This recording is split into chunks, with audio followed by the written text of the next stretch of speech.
බෙදිලා හිටපු හින්දා ඇත්තටම මේ ප්‍රශ්න වලට විසඳුම් මේ මිනිස්සුන්ට හොයාගන්නත් බැරි වුණා. ඉතින් ඒ කට්ටිය ගමේ අය විදියට එකිනෙකා කෙරෙහිවත් එහෙම තිබුණේ නැහැ.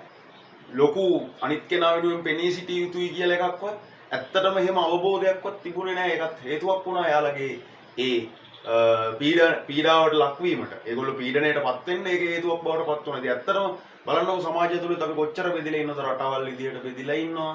පළාත් විදියට බෙදිලා ඉන්නවා. අර පරිපාලන මේ විදියට නෙවෙයි.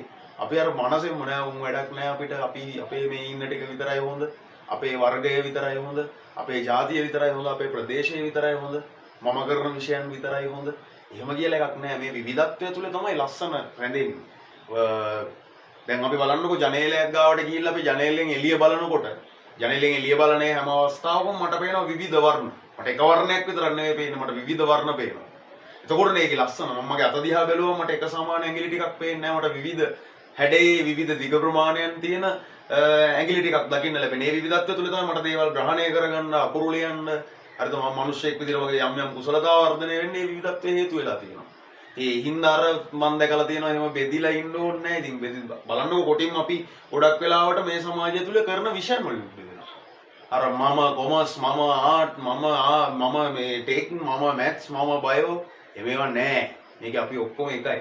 ඉතින් ඇත්තටම මේ හින්දා මේකෙදි වැදගත් වෙන්නේ සමානාත්මතාවය, ඊට පස්සේ විවිධත්වයට ගරු කරන එක. ඒවත් එක්ක අපි ජීවත් වෙන්න ඕනේ. එතකොට එහෙම ඉන්න අපිට එහෙම බෙදිලා ජීවත් වෙන්න බෑ. හරි ජාති විදියට, කුල විදියට, ආගම් විදියට මේ බෙදිලි ඒවා ඇත්තටම බෙදිලි නෙවෙයි.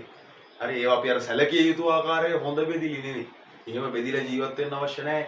එක්කෙනා එකා වගේ ජීවත් වුණොත් විවිධත්වයට ගරු කරොත් ඉතින් ඇත්තටම අපි හිතනවට වැඩිය හොඳ තැනක් බවට පත් කරගන්න පුළුවන් මේ ඔයාමම ජීවත් වෙන මේ සමාජ ප්‍රවාහය.